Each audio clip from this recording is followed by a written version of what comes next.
norms of what a standard level of safety and security should be employed. That's when you run into trouble. Right, definitely. And but on the other side, it comes down to, and I'm sorry if you guys were watching the stream. We lost the stream there for a second, but I think we got it back now. But on the other end, is you'll go through and you'll have to look through these data drives, and you'll figure out, yeah, this guy really is a piece of shit, because you find like child porn, and you find a bunch of other Yep. real crazy Yep. shit. You have to dig Yep. through, and it I can imagine it kind of wears on you a little bit as an interrogator and investigator. Well, fortunately for me, we had people that actually did that. So, and just so people have an understanding of this, because I didn't know this. I've never seen child pornography in my life. Obviously, if you're a normal human being, it's repulsive. Even the thought of it is disgusting. But and so in perspective, 20 years of being in the NYPD, I never saw child pornography. I didn't see it in a still photo, and I never saw it certainly in a video or a DVD or anything like that. Over there, it was so pervasive. It was horrifying, and it would really cause you a lot of problems to sleep at night, because it was organic. So it wasn't like they bought this pornography and it's from another country. This is organic, homemade videos of child pornography, and it's the most despicable and repulsive thing you could ever imagine. But thankfully for me, I had other people that were doing the exploitation of the media and things like that, because I didn't want to see it. I didn't even want to hear about it. It's very troubling. But the reason why we went through all that stuff, and that you raised a good point, we weren't looking for the pornography. We were looking for the propaganda videos of the insurgency blowing up soldiers with an IED going down the road. That's what we were looking for. Or, again, videos of them shooting weapons at some, inanimate object. That's what we were looking for. And it was all to build a much more, bigger case against them, to make sure that they were actually going to have to stay in the prison more than 15 minutes. So that was the reason by it. But I made that a long story. But that was part of the job, and the people that had to do that, hats off to them, because that was a difficult job to do, very difficult and disturbing. Yeah, and it didn't even really help you, other than it gave you a little sense of their morale, I guess, and their ethics. But you couldn't really use that, because you're looking for guys that are building IEDs, not funneling child porn, which they're not even probably even doing. They're just recording themselves living life, or whatever they're fucking doing. Right, exactly. The only thing I would say to that is, again, point of capture, very limited resources, some psychology, some interrogation skills, and clearly some evidence manipulation in front of the bad guy. Static facility, you have the child pornography, and if this guy is claiming to be a good Muslim, you might be able to use that against him, and say, would a good Muslim possess this, or would a good Muslim do that? You might be able to use a little bit of the religious aspect against him. What would the imam think of your mosque if he was aware that you're not only are you killing soldiers and killing people, but you're in possession of this this incredibly disturbing child pornography. Yeah, and well, you guys are looking for propaganda videos, right? Because one of the things you talked about is they will use these videos, like if you build an IED, right? You can go out there and blow people up all day, but if you can't prove it, nobody gives a shit, right? You have to record Right. the fact that you blew this truck up or you blew this APC up. So they'll just Right. record this on their Exactly. phone. Yeah. Exactly. So yeah. So what we were looking for in terms of the propaganda. I'm sorry, my dog is having a moment. uh, they could not get paid. In other words, if you're part of a cell and you're emplacing a bomb, well, that's great. The bomb went off, like you said, and supposedly people were killed, in particular soldiers. Well, you had to have what they call proof of death. So if you're a low-level emplacer and you want to get paid by the insurgency, you have to prove that people were done. Well, how do you prove that? It's got to be captured on video. And so they were capturing it on video to show I killed soldiers, and whether it was in a Humvee or an MRAP. And there was a sliding fee scale. As horrible as that sounds, the higher the death toll, the more they got paid. So in other words, if you killed somebody in a Humvee, realistically, there probably would only be 3 people. There's a driver, there's a radio operator, and there's probably somebody up in the cupola. So that's 3 people. If you fired off an IED at an MRAP, you probably have 6 people on that crew in that, or even more if they're going out to hit a target. There could be anywhere from 6 to 8 people in the back, and plus the driver, and so you could have as many as almost 10 people or more. So when you show that, or even worse, more horrific, which people have seen, and it's very disturbing. Maybe the shot immobilizes the vehicle. So the people that are now in this vehicle, whether it's a Humvee or an MRAP, get out of the vehicle. Now there's a secondary or follow-on attack. So now there's small arm fire. So now they have people in different aspects of where this IED event took place, and now they're trying to pick the soldier off with small arms. Or if there's an IED event and now they see it and they try and back up, maybe there's a secondary or even a third potential IED that goes off to kill these people. So it's complete madness, and it's exactly what was going on. Because when I got there, pretty much the shooting war was over. And I don't want to minimize that there wasn't people still being shot by small arms fire, and that soldiers that were breaching the door weren't being shot at. That's not what I'm talking about. I'm talking in terms of the actual mortality rate and the death toll of soldiers and casualties. It was far and away by the IEDs that were going off, whether it was an Iranian EFP or just some IED, some improvised explosive device. So when you guys would go out and you would investigate and you would find these like devices and these the machines they would use to make this stuff, was it always I always imagine that it was more beneficial towards certain types of explosives like IEDs, right? Because you would need manufacturing equipment. You generally need larger milling equipment. You need more equipment to handle larger explosives like that compared to just taking a few pieces of TNT and strapping it to your vest. You guys, do you feel like you guys made an overall impact, or you made more of a targeted impact? Without question. There's so many. Listen, I don't want to say this without people coming away thinking, who does this guy think he is? I'm telling you right now, we went from having an IED event every day or every other day in the area of operation that I was in, which was just south of Baghdad, to where we went 2 30-day periods straight without a single IED event, no casualties, no fatalities. That's a fact. So the metrics are there to prove it. Now, did these people from the insurgency, if we didn't round them all up, did they move to another location and create mayhem somewhere else? Absolutely. But in terms of where we were, they were running scared. In terms of level of sophistication, I'm not going to get too technical with it because I know, for many reasons. But the level of sophistication and all this is pretty much open source, of how they would detonate these devices. It wasn't just pushing a button and hoping that the shot killed American soldiers. And I'm not trying to be flippant about it. There was a level of sophistication that they could use timing, distance, and the speed and trajectory to have the maximum impact and kill of a target. So some of the things that they were using, some of the people that we rounded up from the cell were college-educated engineers. So that's just one example of some of the people. But in terms of did we have an impact, it's unquestionable. It's undeniable. Undeniable. Do you feel like they were getting a lot of help from external sources, or a lot of it was just, kind of do it yourself? I have a milling machine. I'm going to mill out something and make a little bomb out of it. Do you feel like there was a lot more coming from external sources? Absolutely. From Iran. I have physical documentation. I have, and I'm not going to go into some of the things, but yes, Iran, heavy Iranian influence, financing from Iran, and then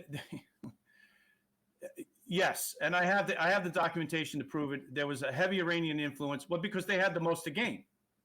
They wanted, now that, again, I don't want to get political.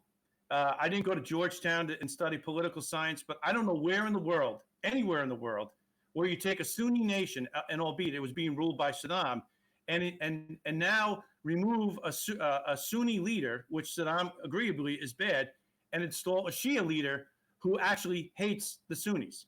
And I'm talking about al-Maliki. So now you have al-Maliki in charge, and he's literally killing all the Sunnis. He's doing extrajudicious killings. He's displacing them.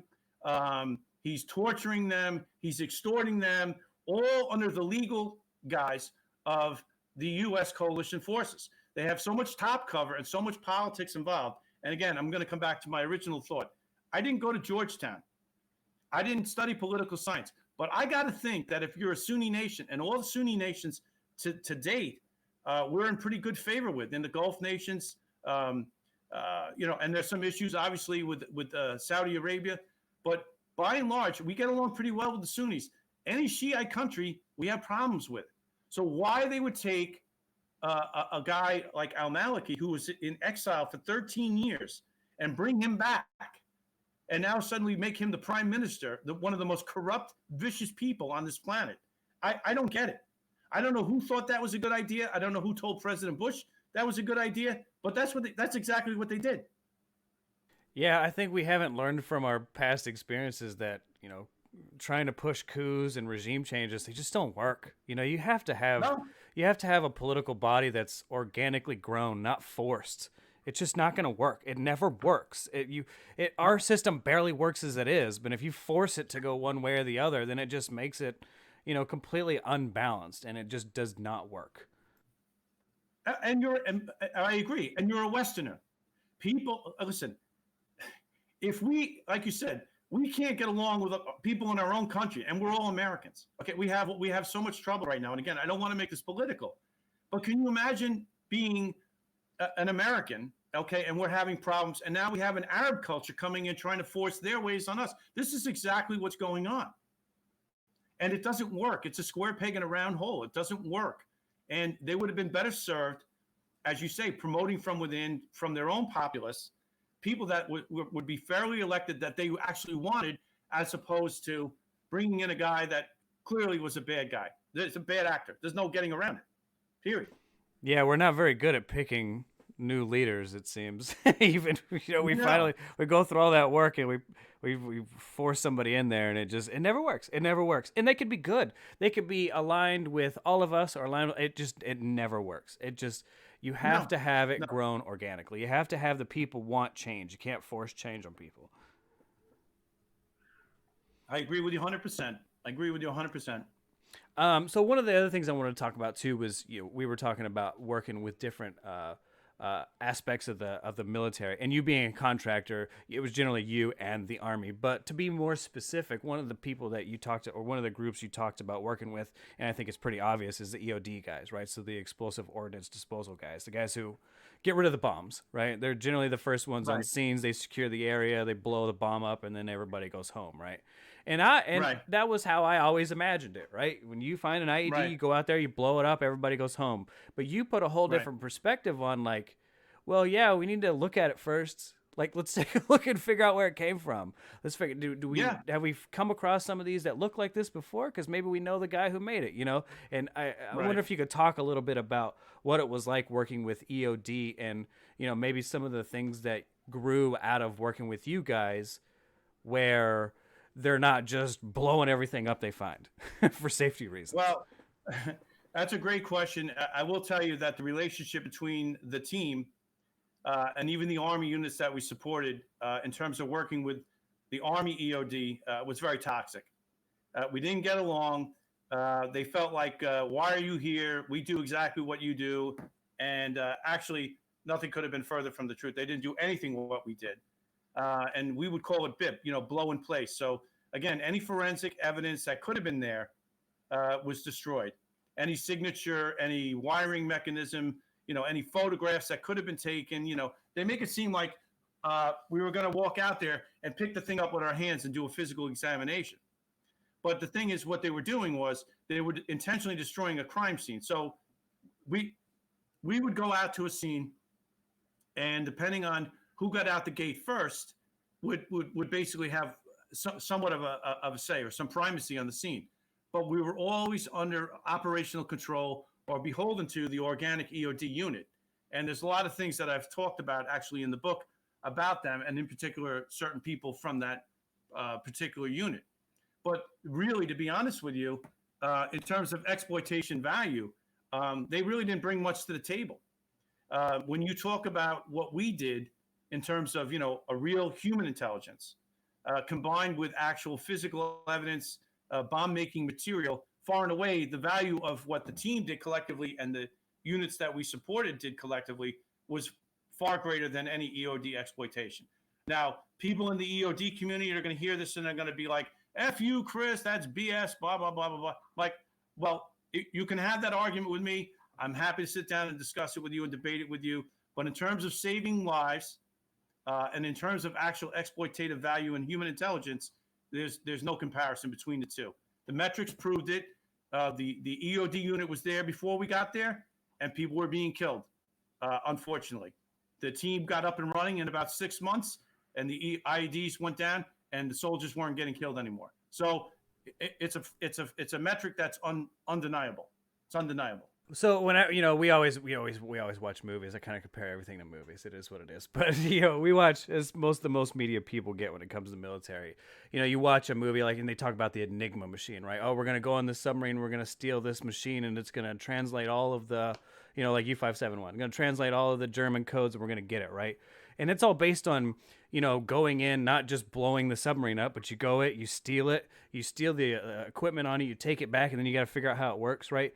But, is EOD are they even involved in that whatsoever? I always imagined them just being, they literally go out there and they blow shit up. Like they're just blowing shit up so it doesn't blow up on anybody else. Are they even held accountable to trying to gather intelligence information? They have to wait for you guys to show up or anything? Well, I'll answer your last question first. No, they don't have to wait for anything. They have first dibs on anything that comes their way. So it got to the point where if we knew that they were rolling out on a mission, we just wouldn't go. And the teams that we were supporting didn't want to go either because it was a waste of time. So we shifted from the exploitation of a bombing scene, and we still did it. Believe me, we did a lot of good work over there in terms of exploitative value, actually on-scene interviews of what happened 5 minutes before the explosion, what happened after the explosion, things like that. But in terms of if there was a big bomb and they found it, now people are oogling and eyeing, we didn't bother going because they were going to go and they were either going to take the jerv and send it out there and hit it and blow it up right in place, or they were going to pick it up and put it in some kind of cone and bring it back to a disposal area and blow it up. So, but we stayed out of their rice bowl because one thing had nothing to do with the other. You know what I mean? We were there as human collectors and evidence processors, and they were there basically to collect explosives and do whatever forensic work that they did. And quite honestly, they're actually good. They go to extensive schools, bomb making. I spent 4 years in the Marine Corps, so I have a big background in explosives. I did that for 4 years in terms of weapon systems on the Cobra helicopter and bombs and things like that and missiles. But they go to extensive schools to be, quote unquote, an EOD technician. But to be honest with you, I don't know if from years ago when they had that movie, The Hurt Locker, where the guy's out there and pulls up the wire and there's like 8 bombs in a circle from a daisy chain. If that ever happened out there, I never saw it. And that woman, and the woman that directed and produced that movie won numerous Academy Awards, but that's a complete work of fiction as far as I'm concerned. I've never ever once seen anybody do that once. Yeah, reading your book, I felt like that could have been handled a whole lot better. I understand the safety aspect of it, and I understand that you gotta make sure that people don't get hurt. But I mean, if you find a bomb next to a street and you secure the area and it's not going to hurt anybody, well, and if it's not going to just blow up, well, wait. You could have an investigator come out, wear all the appropriate gear. If they deem they need to investigate it, let them. If they think it's a safety hazard, let the EOD blow it up. But I always felt like reading your book, they should have had a say so. You guys have at least should have had, okay, let me go out there and take a look before you guys blow it up, or take pictures of it. Do something besides just blow it to smithereens. I'll give you an example of EOD and non-EOD exploitation. I'm on the base talking to my wife in Iraq in a trailer that has a bunch of phones, and we get mortared, and 3 people get killed.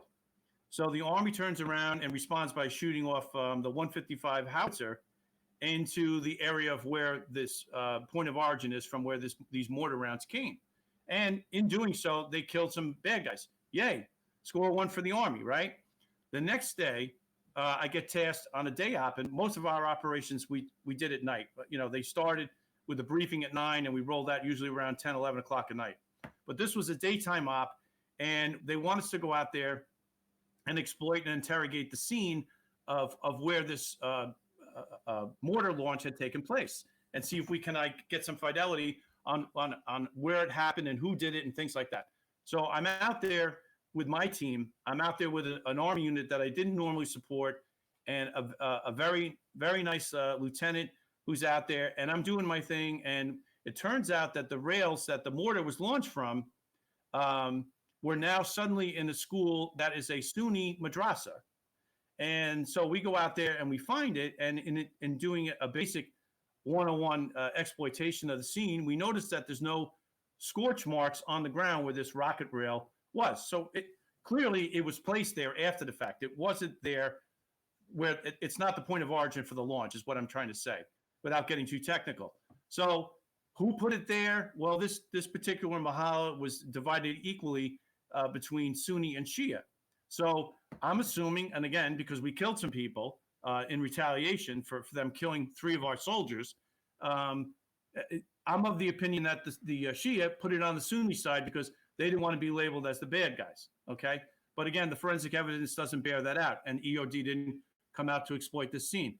So the point, I make this point, so we go out there, I'm doing my thing, I'm knocking on doors, I'm talking to people, and at some point, a young boy is riding around on a moped, and the lieutenant gets a hold of him and says he wants to speak to the sheikh of the mahalla. So the boy says, "Why do you want to speak to him?" He goes, "I need to speak to him personally." So the boy rides off on the scooter, and probably 5-10 minutes later, this older gentleman comes walking up with his clothing on, his formal dress, and he introduces himself, and the lieutenant turns around, and there's some discussion about how many people we actually killed. And I'm like, why is this conversation even taking place? Like, who gives a rat's ass about how many people we killed? Well, it went from 6 to 8 to, they settled on the number of 11. And I watched this lieutenant, and I'm telling you, I was standing there and I watched him peel off $11,000 in $100 bills and give it to him for the hurt feelings clause. Because we killed some bad guys that, in essence, killed some American soldiers. Now, I don't know where in the world that's a good idea. Again, I'm not in the Army, and I love the soldier. But I don't think rewarding bad behavior with $11,000 anywhere in the world is a good idea, especially if they kill your own people. Wow, that's crazy. I've never heard anything like that. That's different. I've never heard of like cash give outs on the field. That's pretty interesting. I'm telling you, you can't even make it up. You can't make it up. I mean, it is what it is. It's the military. And it's a crazy ass world, right? And and it's funny because people would almost, especially at that time, have put that off on you. Well, you're the contractor. You're the military contractor. You're the merc. You're going to be the one that we give cash to, right? How funny is that? Like, it's almost complete opposite of what everybody always thought it was supposed to be. Well, let me just give you a bare bones down and dirty about what was some of the things that were going on there in terms of cash. We were doing these raids, and as a course of doing these raids, again, the team had become very effective in searching. And I'll never forget this. I'm out on a raid, and the guy is an Iraqi police officer, which, shocker, there's bad Iraqi police officers that are being paid with U.S. tax dollars. We search his house, and they find it was either $30,000 or $40,000. I don't remember which. It was either $30,000 or $40,000 in U.S. $100 bills in serial number order. Now, I don't know who gave him the money. I don't know if the Army gave it to him as part of the SERP, which is, the Commander's Emergency Response Plan. I don't know if the CIA gave it to him. And I don't know if the FBI gave it to him. But I know one thing, he didn't steal it. Somebody gave him that money. So who gave him the money? Well, if you and I are in a room and you're an Army commander and you have a unit, and I'm an Army commander and I have another unit, and I give you serial numbers 1 through 10, and I get 11 through 20, we could kind of figure out who gave them the money. But they don't want to find out who gave them the money, because if they find out who gave them the money, it's going to prove that their policy is shit, that what they're doing is wrong. And it makes it look like you don't have any fidelity on what's going on in your battle space. Yeah, that's interesting, because when you were talking about that in your book, and when I thought about it, I was like, oh, well, somebody robbed a bank. I'm so stupid. All I do is watch movies a lot of times, and that's the only time I ever hear of sequential ordered money. But I mean, shit. I mean, if the government's going to give it out, why wouldn't they give it out like that? I mean, obviously they're not stupid. They could always change it up and do whatever they want. But I mean, if they're going to give it out and not really care, I mean, that's how they would do it, right? Well, I'll take it a step further, okay? Because let's just say hypothetically, let's say the Army gave it out, and I'm not saying they did because I don't know, okay? But let's just say that they did, and let's just say that you're a colonel that wants to get promoted, and let's just say that this money is part of an insurgent cell and an operating financial support for the cell, and your soldiers are getting killed directly by you financing this cell. You think you're getting promoted? You think that's good for a career track for somebody that wants to get the first star? I think it's probably not good. Do you think it's good if the CIA gave it out because they stood up a corrupt government organization called Mensa, Ministry of National Security and Affairs? I think probably not for that too. And if the FBI gave it because this guy is somehow a source, and again, this is all hypothetical. I don't know. But I know somebody knows. I know somebody knows that after that money was inventoried, which I did all the property, when that money got inventoried and they looked at the serial numbers, they knew exactly who gave them that money. So along the kind of the same lines of money, I feel like it's a shortcut, right? It's a way to cheat, right? You could just pay people off. You could do things with it, right? Money has always been that way to just shortcut whatever you need to, right? You just pay people to basically do whatever the fuck you want. Everybody's got a price, right? Yep. But along the kind of the same lines, especially and I say this to you specifically because you're an interrogator, is tortures and kind of cheating the system, and the fact like I'm gonna beat the fuck out of you and get the information out of you, because that's what we see in movies, right? I hate to bring it up again, but that's what we see, right? And I think over the years we've learned it's bullshit. But back in 2008, that was a different time, right? That was we weren't fresh overseas in Iraq, but we were still really doing a bunch of fucked up shit, and people weren't coming out with it real big until, maybe 2010, 2011. I can't remember when it started to become real big that we were doing fucked up shit. But, I obviously don't, and I obviously don't think you did, and I think you were a giant white light in all of this. But did you end up coming across any types of, people shortcutting the game where they end there trying to torture people or doing stupid shit that they weren't supposed to? Or, obviously you could kick a chair, but, you can't kick the dude in the head. Right. Well, I can only tell you from my perspective. I didn't see that. It's certainly not something that the team did. But I will tell you this: I've gone out and done raids where the people complain, almost like a civilian complaining that he was roughed up or spoken to harshly, or that I stole property. I mean, it's not only something that would happen in Iraq or in the States, but I've been investigated by the very army that I'm supporting. Because I spoke harshly to this guy. I'm like, okay, well, maybe I used language that wasn't very artful, but at the end of the day, was this guy a terrorist, or was he part of a cell, or was he harboring or providing top cover for a terrorist? Absolutely. So your concern is that I cursed at this guy and got relevant human information. Is that your concern? Yeah. Is this guy alleging that I physically abused him? No. So you're upset that I offended somebody that you were drinking tea with, but you're not upset at the fact that this guy is either directly or indirectly responsible for killing your fucking soldiers. Is that what you're telling me? Because that's what it sounds like to me when I talk to you. Yeah, and it from what I've always seen, when it comes to people doing really fucked up shit, it always starts pretty easy, right? You just see this guy kind of walking around, and you guys will be out on mission, right? So you'd see a guy maybe fuck with somebody, maybe punch a guy in the face that he probably shouldn't have, and I think we've seen it with the police officers too. You get that one guy who's just fucking with they're just punching a guy for no reason, probably shouldn't have done that, and then it just progressively gets worse because nobody really says anything. And then you get this guy who just kind of blows off the handle and does some stupid shit he should have never done in the first place, right? Right. When I always imagined it was kind of the same way with interrogations. You get a guy who he does kick the guy in the toe, but he doesn't really, whatever. It's like there's no real physical evidence of it. I didn't really fuck him up. And then the next thing you know, he flies off the handle and punches the guy in the face, or whatever it is. Right. We've seen that kind of pattern. And you talk about that in your book a little bit about how you recognize patterns in people and how they turn.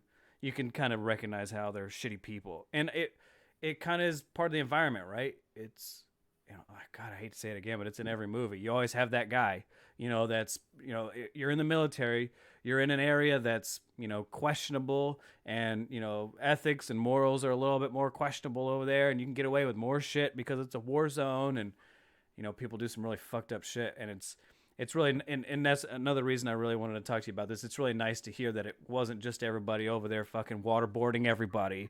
It wasn't everybody over there. You guys weren't over there just assassinating people, because that is not what it was at all whatsoever. Nope. I mean, there were bad apples, like you saw with Blackwater, right? You had that guy, I think he killed like 14 Iraqi police or something like that. I don't know, something crazy. Yeah. And then killed a bunch of civilians. But I agree with you. We do it to ourselves. As far as it relates to the team, no way. In fact, if I saw, and actually it's in the book, I reported incidents where I saw an escalation of bad behavior where I'm like, this guy's got to go. And if he doesn't go, I'm not breaking the wire, because I'm not going to be at the receiving end of an investigation where I have to talk about my own actions and the actions of this other person. I'm not going to go down that road. I'm not doing it. So either fix the problem, or I'll just sit on the base and I'll do a little more working out in the gym, or I'll do a little bit more reading. You tell me what it is that you want to do. And that's in the book. It's in the book. We did have some bad apples, and the bad apples, not willingly from some of the leadership that we had, but eventually I won the argument, and those people were weeded out, and they got rid of them. Yeah, and it's nice to see that it worked. You can actually put that little recommendation out there, and people listen, because if they don't, that's the guy who's he had it happen 10 years earlier, he'd have shot up his high school, or he would have fucking these people are we don't really know where they come from. We don't know how to deal with them. We don't know what makes them fly off the handle, but they do. And if you put them in a war zone with a shit ton of weapons, that doesn't come out very good, and we haven't. Go ahead. No. Go ahead. I'm sorry. Finish your thought. I'm sorry, Eric. Well, but what I was going to say is we haven't seen it kind of really fly back on us yet. We've seen a few shootings on bases lately, like Pearl Harbor and everything else in the naval shipyard, but you haven't seen that guy go off with something big.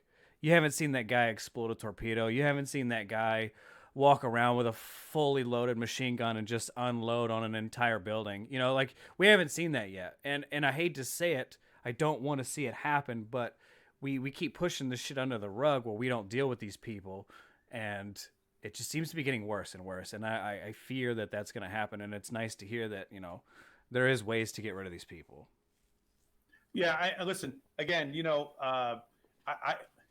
got to be your brother. You got to be your brother's keeper. In other words, am I going to sit here and tell you with a straight face, even though we're talking through the internet, that I never got upset, or I didn't get angry, or I didn't, get right in this guy's face and start screaming at the top of my lungs out of frustration or anger? That would be a lie. That's a lie. But there's a big difference between yelling at somebody and touching them on the shoulder and just punching them in the face and knocking their teeth out. There's a big difference between that. Breaking their arm, doing some of the things that, have been done in the past. Okay. Now, again, you're out on the point of capture. Okay. The main idea is to get as much information as quickly and as efficiently as possible from this guy, so you can close the loop and get his friends before the sun rises, before he has to make that phone call. So it's not in my best interest to do something like that. Not that I did it anyway, but it's not productive. Okay. Now, what happens when these people get turned over into a static facility or a detention facility, and they do a secondary interrogation on these people? I don't know.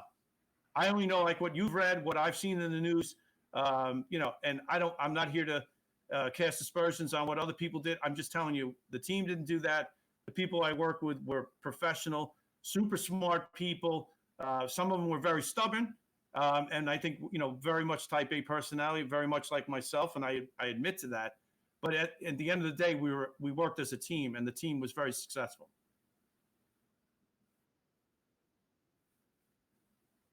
Sorry, I missed my mute button. I was trying to push it and I missed it a few times. But I was going to say it's pretty crazy how the worlds have kind of merged, right? So, it was 2001. We had 9/11, but before that, there wasn't really any school shootings or anything like that. There wasn't no suicide bombers or anything crazy like that.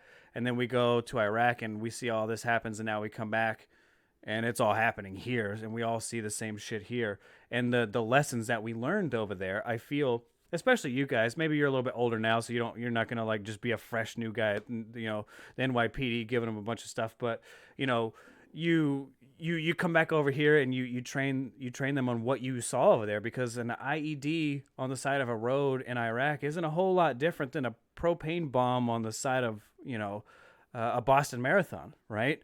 So I feel like you guys have done us a huge, not necessarily favor, but you've actually you've given us a lot to the people of how to find this shit, because finding heroin is a whole lot different than finding explosives. I understand it's probably pretty similar, but you're not looking for the same shit.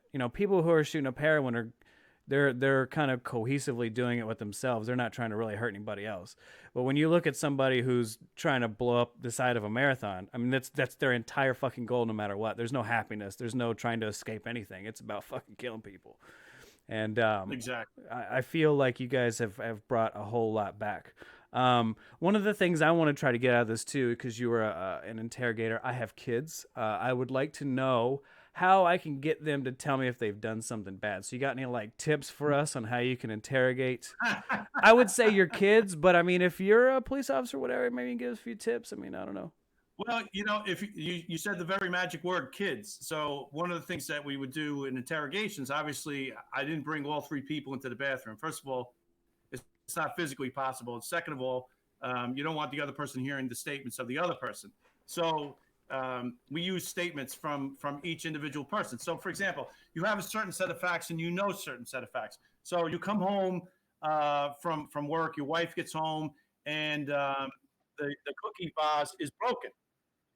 And you're like, okay, who broke the cookie vase? So you have two kids standing next to each other. Well, if one kid hears the explanation from the other kid, then you kind of done yourself a disservice. So you separate them and you start questioning. How did the vase get broken? And you might hear, well, I don't know. I wasn't in the room. When you say you weren't in the room, you weren't in the room in the kitchen where the vase was broken. Is that what you're saying? No, I wasn't in the kitchen at all.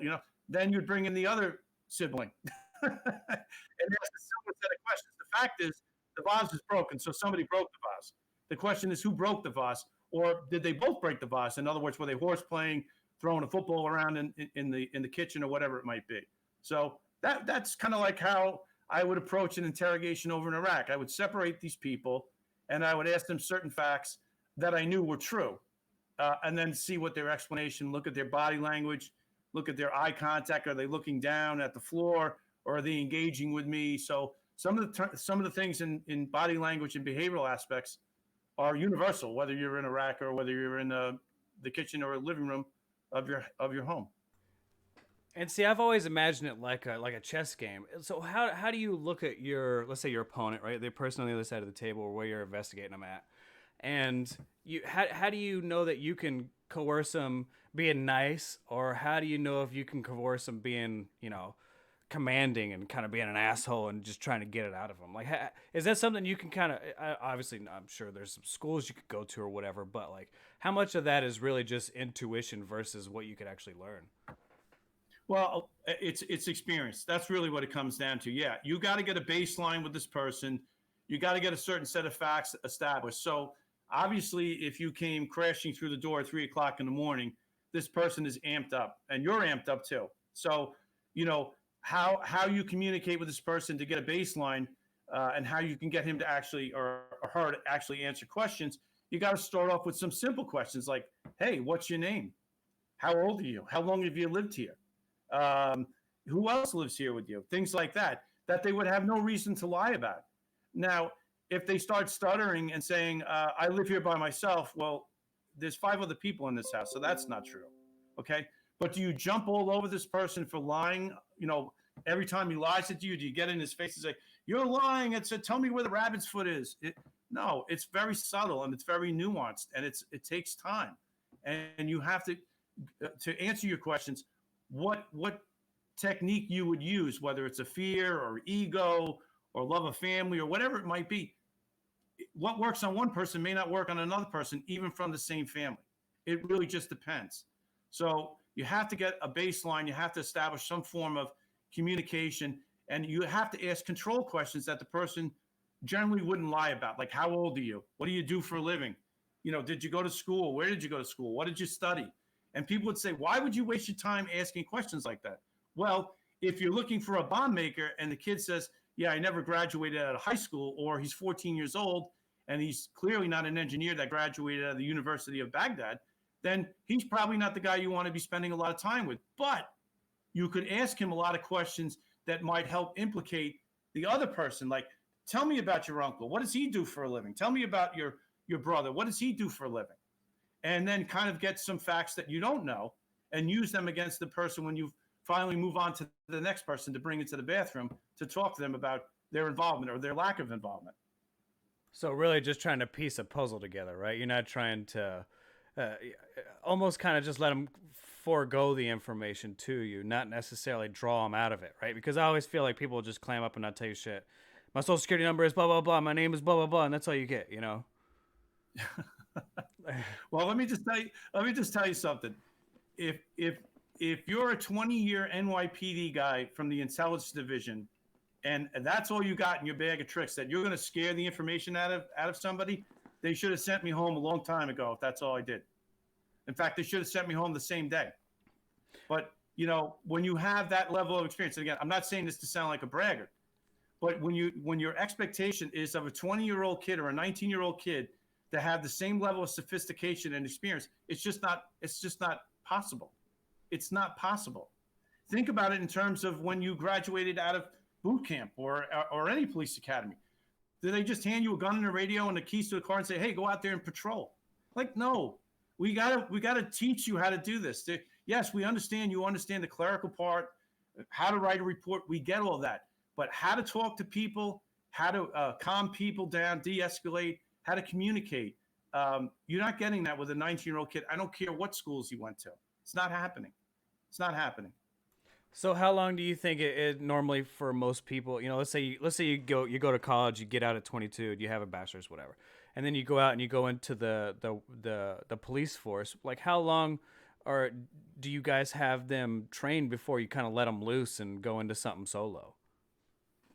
Well, I don't know about the NYPD anymore because I'm so far removed from that, Eric. I don't know. I want to say it's at least a 6-month training period, and then it's probably another 6 months at a precinct level before you're actually like soloing, so to speak, get to pick your own partner and things like that. Because, there's the book and then there's the real world.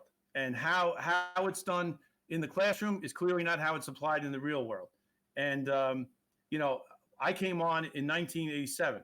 So clearly, there wasn't even cell phones. Forget about video phones and iPhones and things of that nature. So, the way things were then as opposed to the way policing is done now, I'm sure has evolved. I probably would need to ride around with somebody for 30 days too to figure out how it's done. But in terms of putting somebody in the box and talking to somebody and getting human intelligence out of this person, getting this person, winning this person over, breaking this person, I'd like to think I'm pretty good at it.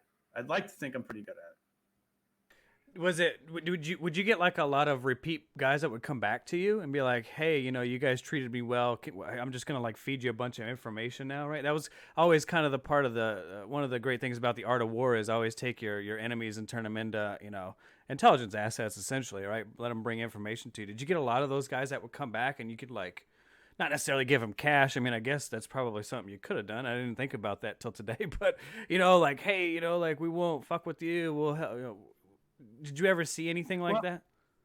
Well, in terms of the NYPD, the NYPD lives and dies by human sources. So if you're a good investigator, and I ran a team in the intelligence division, all we did was counterterrorism investigations. If you're not running sources, you're not a good investigator. You don't have good communication skills. You're running 1 and 2 and 3 different sources on high level cases, terrorism cases, bad people. Trying to kill people in New York City, you're it. You're good. in Iraq, uh, because of the way this program was designed, I didn't get to follow up with these people. Now, can I tell you with a degree of certainty that the way I treated these people was going to be favorable and help the next person that secondaried him in a static interrogation facility? 100%. Because I gave them the roadmap and insight about this person, his level of cooperation, his level of intelligence as it relates to the cell. And clearly, the more research you do, and the more time you get to spend on this person in a secondary or a static facility, that's all advantageous. So where the real rubber meets the road is the first interrogation. The secondary interrogation obviously is where the real relationship builds, and maybe we do reintroduce. And I don't know what they did. I'm just going to speculate. Maybe they did reintroduce this person as a paid informant back out into the insurgency. I don't know. But that wasn't part of our job. That's not something I was involved with. But I will tell you, I have taken people off the battlefield. When I say me, the team have assaulted targets, and they told me straight up and down they were working either for the CIA or they were working for special forces in terms of being a human source. Now, is that true? I don't know. I take these people at their word, especially when they give me specific detail and information. And, oh, by the way, maybe a cell phone number. I take them at their word. So what does that say about the people that are running these sources? What does it say about the fact that we're targeting somebody that's already a known asset that the other agency didn't share with the assaulting ground force? That's bad. That's really bad. That's how people get killed. And again, people think that you get killed when you breach the door. I'm not saying that you couldn't be killed breaching the door. Definitely a real possibility, and you should be prepared for a gunfight if necessary. But the real problem for the soldiers, and I say the soldiers, could be the Marines, it could be the Army, it could be anybody, it could be Air Force, who's ever running an operation from point A to B and B to A. The real probability of being killed and blown up was very real.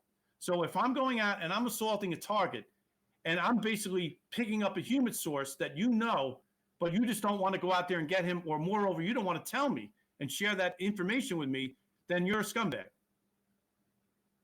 Because if somebody got killed along the way from point A to point B, I can guarantee you the investigation would have went cold, and everyone would deny that they even knew this guy, much less gave him any money. So you said, I always thought the point of breach was always when you were going to be in the gunfight and get shot at, right? So for you guys specifically, it's obviously different for everybody else, but for you guys, what do you think that was? Was it IEDs? Like where do you think they got you at?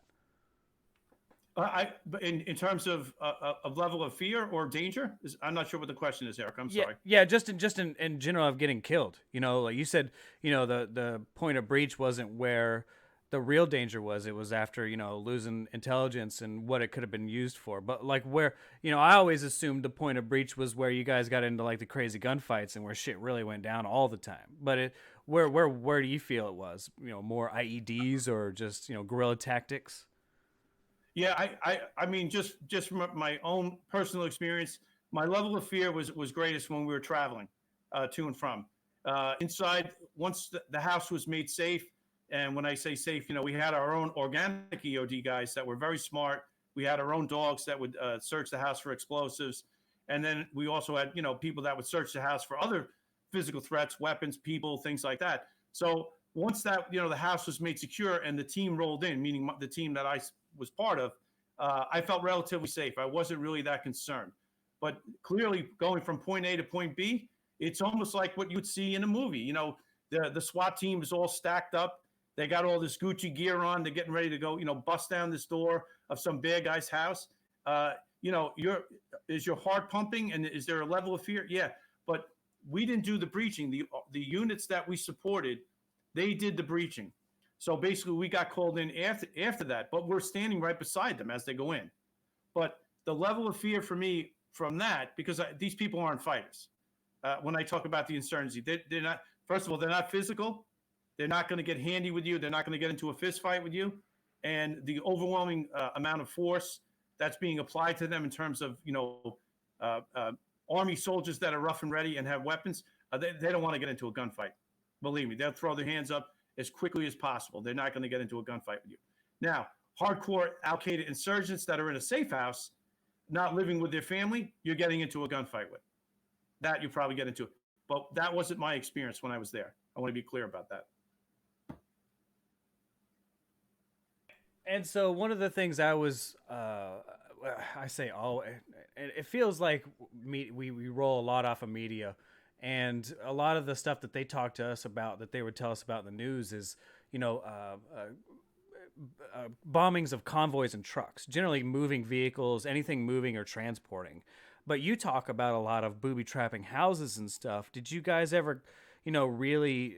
I have not personally heard of any big deals with houses being booby trapped or anything. But did you guys ever come across anything just like real crazy like that, just in a house? Because generally you wouldn't breach unless there was somebody there, right?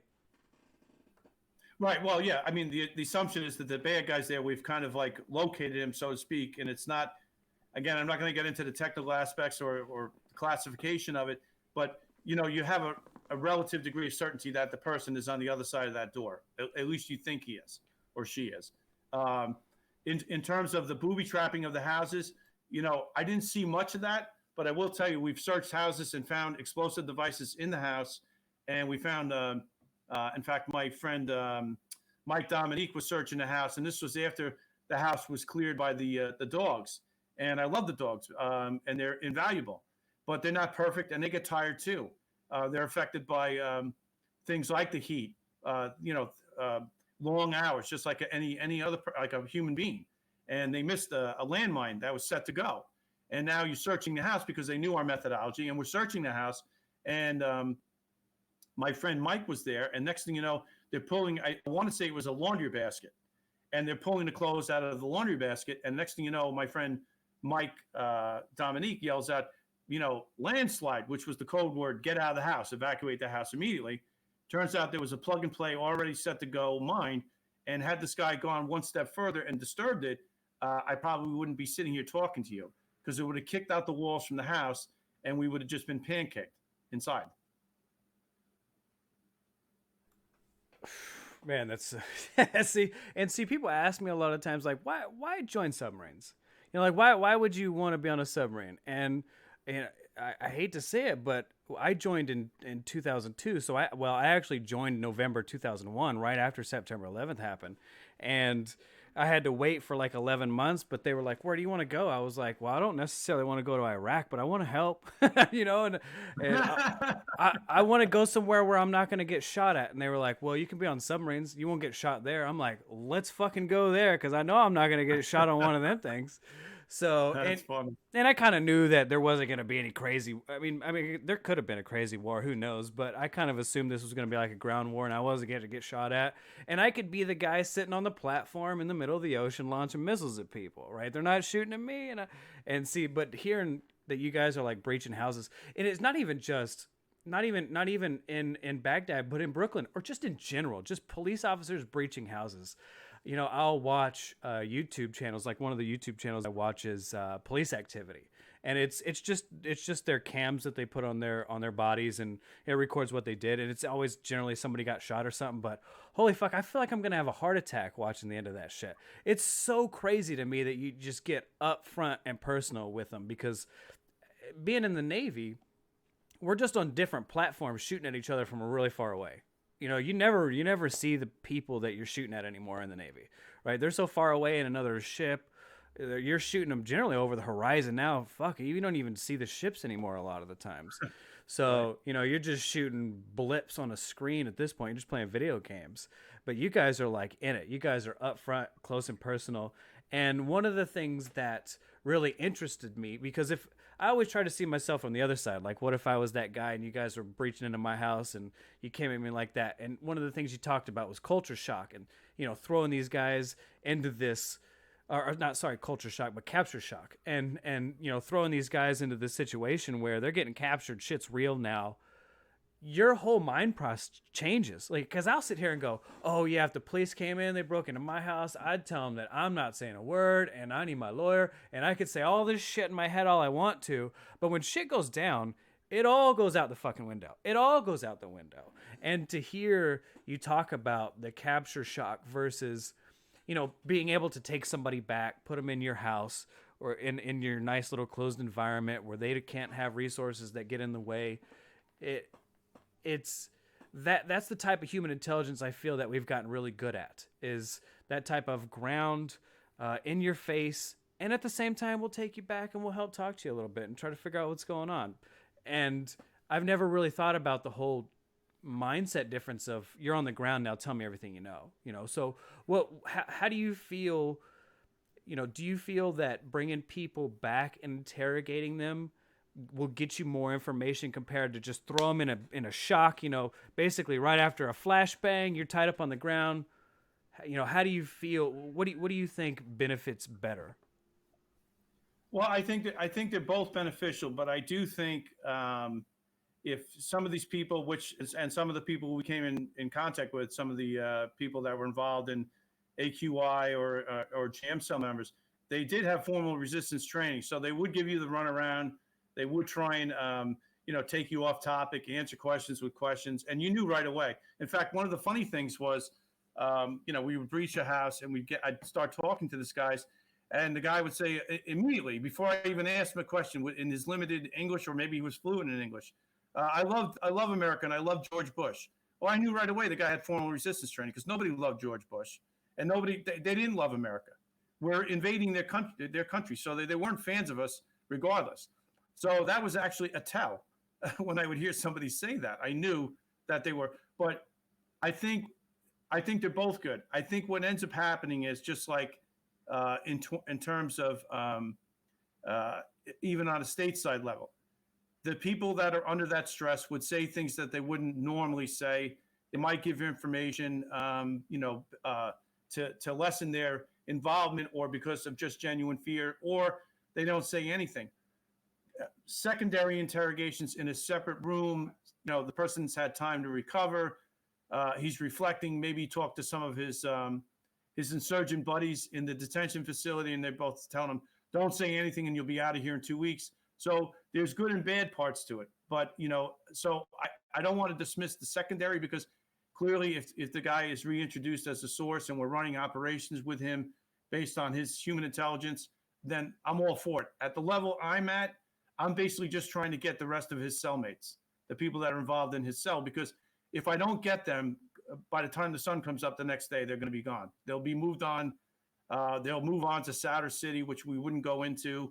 They'll move on to Syria, or they'll just move to a different area of operation that, the colonel that we had working ours didn't have fidelity on, or he didn't have a relationship with the adjoining landowner. And so we couldn't go in there and prosecute the other targets. So this has been an amazing interview. I know we've had a few technical difficulties and everything, but I think it's been awesome. We've had a good time. And I need you to help me to debunk two things, because you are the interrogator expert that I've ever met. And hopefully you can help me figure these two things, because I think I say controversial, but a lot of people just have weird thoughts about them. And hopefully you can help clarify these two things. For some of the things we see is, for one, if you have a person in front of you and you commit physical violence against them, or you do something, quote unquote, torture them, you do something that you probably shouldn't. Do you feel that is beneficial? Do you feel that there's anything that comes out of it that you couldn't do better without doing that? Well, I'll just tell you this. I didn't do that. I used all psychological techniques and interview and interrogation techniques. So the physicality part, I'm not going to say I'm against it. So I want to say first up front, I didn't do that. That's not how I operated. First of all, I wasn't allowed to operate like that. And given the set of circumstances, I probably would have been in jail had I operated like that. So I'll say that first. Second part, do I think that that is beneficial? Do I think there's a need for that? Do I think you can get information out of that? I think in certain circumstances, it's probably necessary, unfortunately. But it's got to be under an extreme set of circumstances. I'm not talking about chopping off fingers or anything like that, but I'm talking about where the person is put under some real physical stress and made to feel uncomfortable. And is that something that I did? No. Is that something that there may be a need for going forward, depending on this person's involvement? Is it a matter of life and death? I say it's probable. It's probable. But I really don't want to go down that road because I don't want people to get the false impression that that's what this team was about, because it wasn't. This team was about smart people. In fact, the book is in memory of Matt Pacino, who was our 18 Fox, who was a genius and was able to see beyond most people in his skill set. And he was an intelligence officer that was part of the team. That was one of these people. Instead of just sitting behind a desk and giving you a targeting package, came out and assaulted the target, and now fed you information. And when I say fed you, fed me information during a real-time interrogation in the bathroom.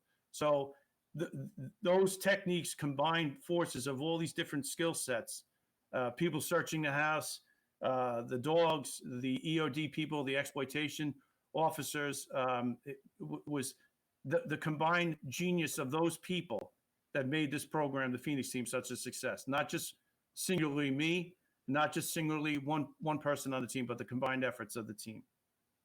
Right. I feel if they can't throw anything back at you, because it's a game, right? Regardless of the game, you can't do that. So if they can't throw anything back at you, you play the game, right? It's shortcutting, right? That's how I look at it, right? Yeah. Regardless of does it work or not work. Fine, there's a lot of shit that works in war. Fuck, man.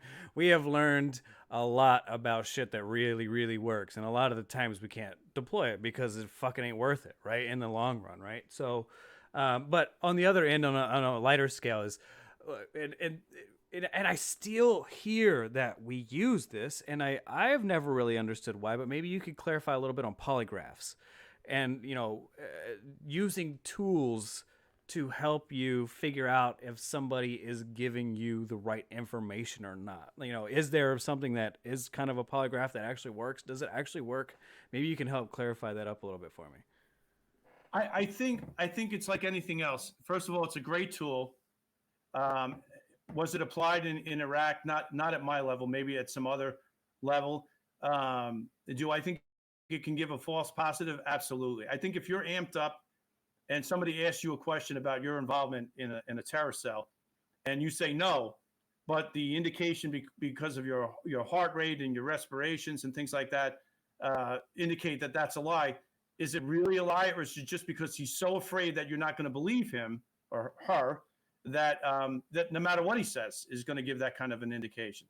So I think it's a tool, but I for me, I think I'll take an NYPD detective any day of the week over a polygraph, because I work with some amazing people that are super smart, way smarter than me, and in terms of getting human intelligence out of people, just through conversation. And when people hear the word interrogation, there's a negative connotation associated with it. Okay. Interrogation just means basically you're not free to leave. We interview people all the time. I must have interviewed, I don't know how many thousands of people. So if you have good communication skills and you apply that in an interrogation environment, you're going to get a better result. The fact that you say, are you willing, like in TV shows, are you willing to take a polygraph? Yeah, I guess, it has value. But again, if it had as much value as the actual interview or interrogation from an investigator did on a video and audio recording, then we wouldn't need that. And so where it's a tool where you could try and persuade people to show yes, or maybe amp this person up into thinking that they know everything and they really don't, it's a tool. But like I said, I stand by my word. I'll take an NYPD detective any day of the week doing an interview over a polygraph machine. Well, man, I really appreciate you being on our show, man. This was an awesome interview. I had so much fun talking to you about all this. I am so ignorant when it comes to all of it. Ground operations, contractors, you name it. I can't believe that I even came up with this many questions. But, man, I really appreciate you coming on our show. It was an amazing show. We'll try to invite you on again if we can. And I really do appreciate it. Thank you for being on for sure. Thanks a million, Eric. I appreciate it. It was great. It was great chatting with you guys, and I appreciate you very much for having me on the show. Definitely, and make sure you go buy his book. If you can just find it on Amazon, just look up Brooklyn to Baghdad. He's got it on Kindle. He's got a hardcover and everything, and it's a great book. Like I said, it's an easy read. You can knock it out over a weekend or maybe a week or so. I knocked it out about over a week, so it's great from beginning to end, and it has that type of that type of military feel where you start at the beginning and you work your way to the end, and you kind of get to experience the whole experience of it. It's a really good book, man. I know you didn't like necessarily write this thing by hand, and you got some help, and everybody who helped you with this is, I mean, you put an awesome book together, man, for sure. Well, if I can, Eric, before we go, I want to acknowledge my publisher, Chicago Review Press, who took me on as a client. My agent, Doug Grad, from Doug Grad Literary Agency in Brooklyn, New York. The two writers that worked with me on this project, both Jerome Priesler and Michael Benson, they took my story and made it into an amazing story. I mean, honestly, I write like a cop. I'm not going to put myself out as some guy that went to a Northwestern journalism school and that I'm some gifted writer. I had a story to tell, and these guys made it into a very. I'm very proud of the work. I think it's a great story, and I think it tells a story. But had it not been for those people involved, it would not have been what it is today. And my publicist, Sam Hoffman, and my marketing girl, who's awesome, Jen DePorter, for getting me out and meeting people like you and getting to tell and share the story of Brooklyn to Baghdad.